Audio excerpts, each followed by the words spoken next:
the topic of resilience. How are you, my friend? Very well, yourself?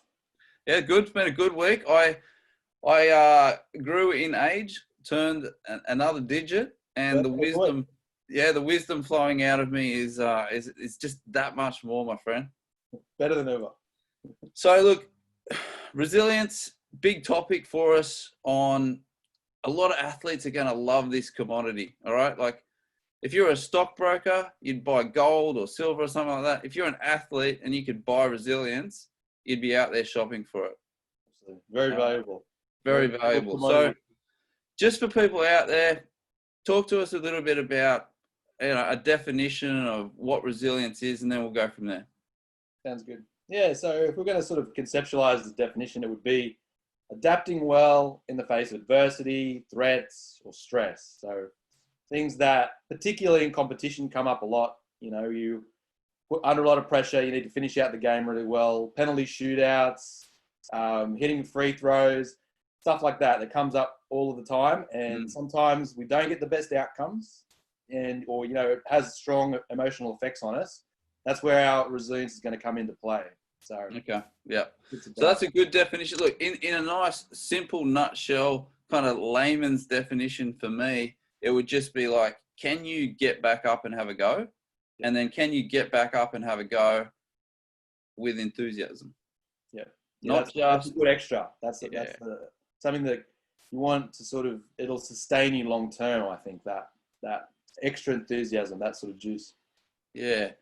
So let's explore the topic a bit more. One of the first things I think we should say is that you and I both believe it's a commodity. It's a thing that you can grow, that you can build. It's not just like, okay, Jordan gets this set amount of resilience, Matt gets this set amount, and then that's it for your entire life. Just deal with it, Yeah.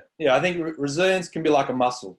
So we work on it with intention and sort of we're really proactive on what we can be doing to grow and make ourselves, stronger in times of hardship. It'll grow like a muscle. So that's a good way of looking at it. It's not a set trait that we have. It's something that has potential to become better and better and better with intentional good work.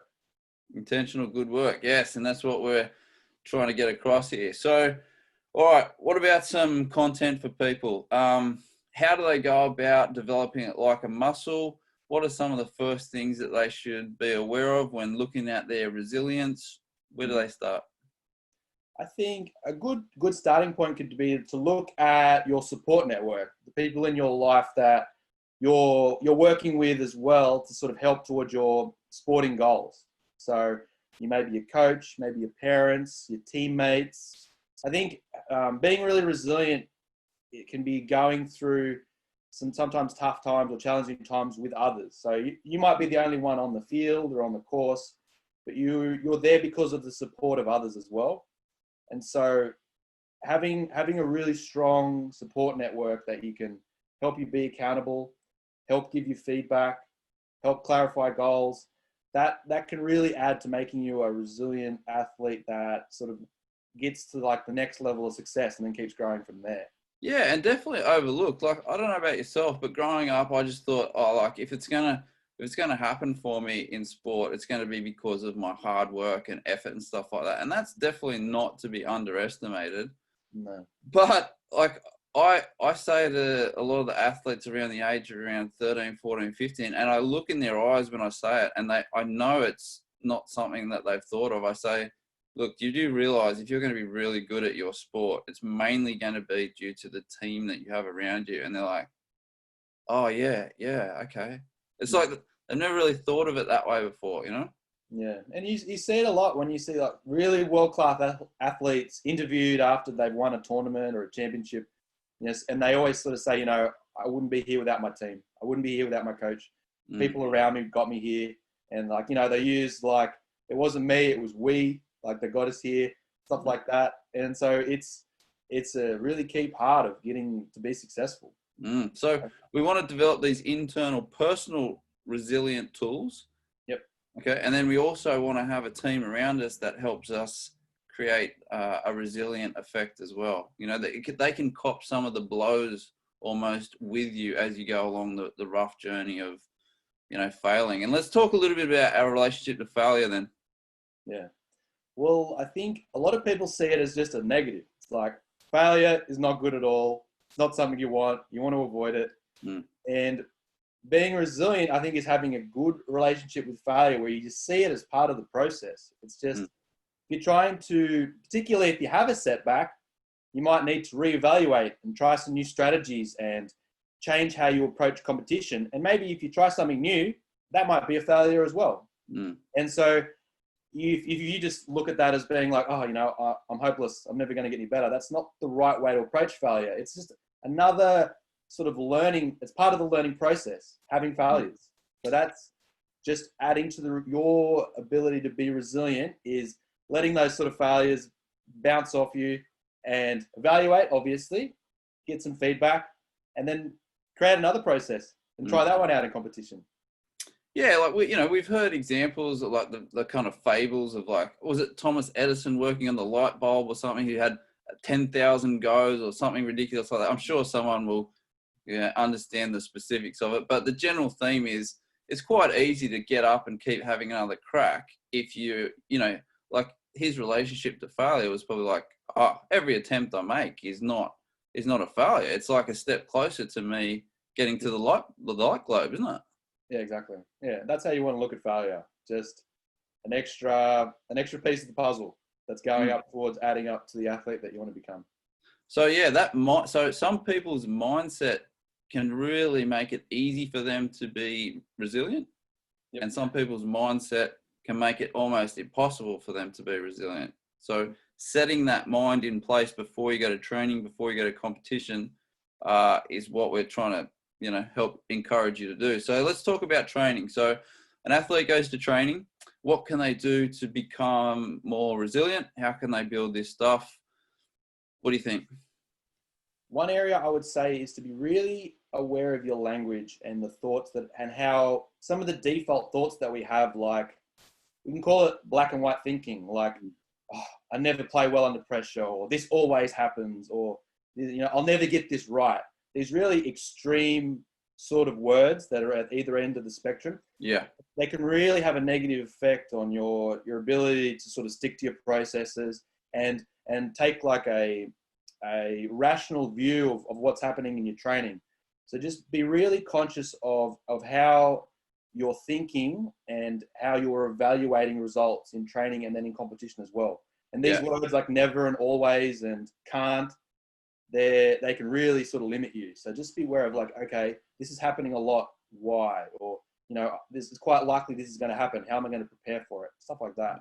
And bringing that thinking back to more of the middle ground, which is, like sometimes I actually do stuff up, but other times I actually succeed instead of all the time. Yeah. Yeah. All right, good. Yeah, they won't help you. Okay, so an athlete goes to training. They start recording some stuff in their training diary about some of their thoughts, getting less extreme with their thinking. Maybe there's some parts in a session, thinking back to some running sessions where you just don't look forward to them. Just like they're going to be tough sections of that session to get through, right? Yeah. So what you could possibly do there is you could look at it and go, right, I'm going into the session today. I'm going to use that really tough part as a window to get better resilience. Yeah, perfect.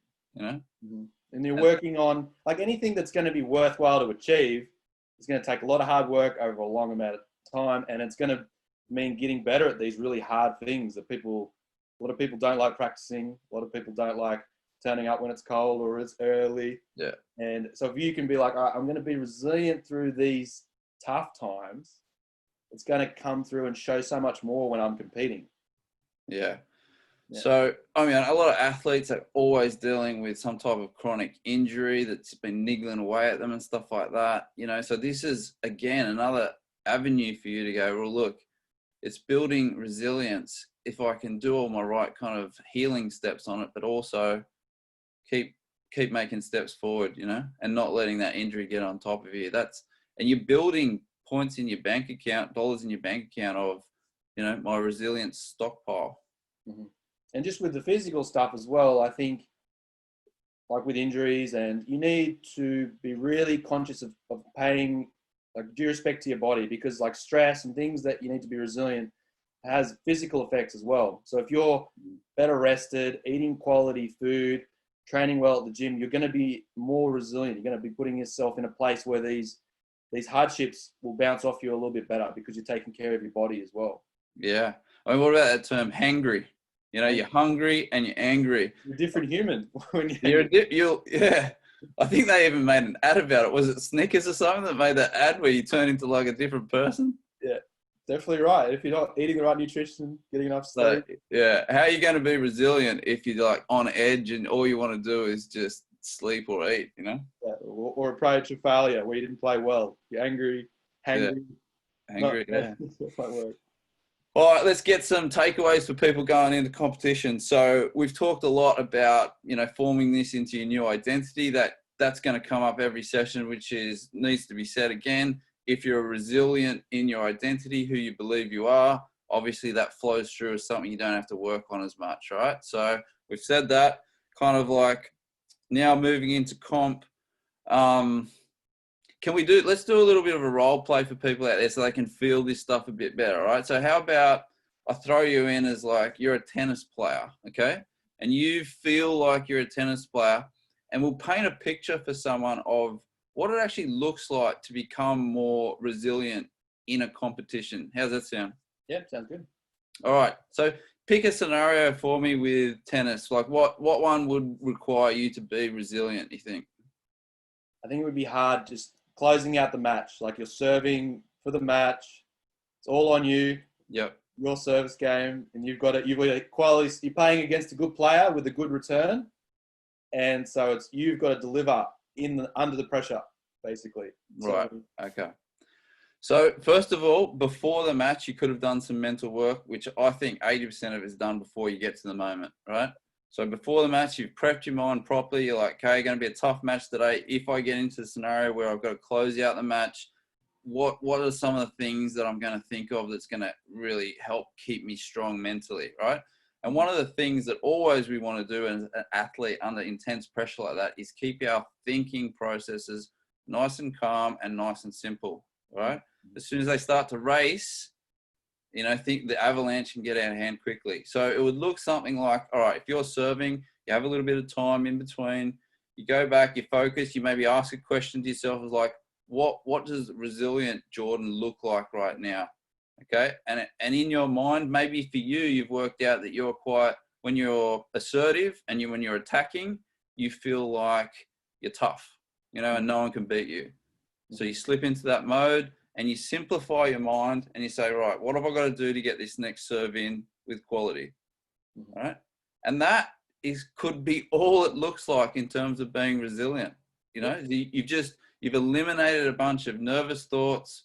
You're now in a place where you want to play the next point and you're feeling like you're in as comfortable as you could be for that moment, you know? Yeah. And you have a good routine that you've practiced. Yep. Go through the motions that you've practiced so many times. And yeah, just get into that moment with that and execute it as best as you can. And then competitions is a perfect sort of breeding ground to test this stuff out. And if something doesn't quite go to plan, and you can evaluate it later after the match is finished, hopefully with a good support network around you, and have a realistic look at what happened and how it went and what you can work on for next time. All right. So let's say you stuff it up, but you get another crack at it. Let's say you stuff it up and you're a little bit angry at yourself and you've got now another opportunity to close out the match, right? So the pressure's built up to that next level. Another technique that you could use is something that I've heard from several world champions is that they've had a time in their life that they have conquered and they use that as a reference point to become resilient in the moment. So they say, all right, look, I remember when I moved countries from, you know, this country to this country, and that was like such a hard time in my life, and I got through it. This sounds like a lot, but really you can do it in a millisecond in your mind. You'd be like, that's it. I got through that time in my life. This is nothing. I'm gonna finish off this point. Boom. Yeah, or you could think about times in the past.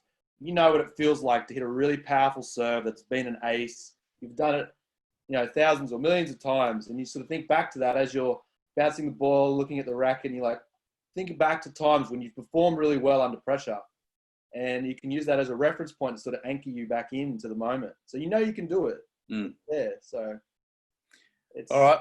So there's a couple of things that people can run with and experiment, and you know, finding this stuff out individually for yourself about what works best is it's big, and you know, and that's why people, they find it faster with coaching and stuff like that, because sometimes it's hard to access on your own. Yep. Look, I think that's probably enough for today on resilience. Is there anything you feel like we left out or people need to explore further? And I think that's good. Honestly, if athletes go through those points and start to think of it as something that can get stronger and that they can grow, Yep. they're moving in the right direction. And this is something that, being resilient is not something you just conquer and now you're good at it forever. It's something that we're always going to have a challenge, we're always going to have stress. So it's a lifelong practice, being resilient. That's well said. That's sort of message to take away. This is not something we're going to get good at forever tomorrow.